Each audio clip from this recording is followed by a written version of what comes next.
पिलामाने आमे जानछन्ती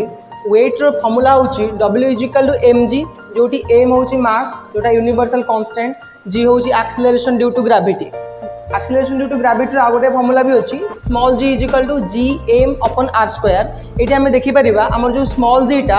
r square सहित inversely vary करची एठी हमें फिगर रे भी देखि परिबा जदी गोटे अर्थ रो गोटे सब्सटेंस को पोल रखिबा तबे रेडियस बा पोल रु सेंटर डिस्टेंस टा पोल केस रे इक्वेटर ठारू कम होबो जो आम लिखी रेडियस एट पोल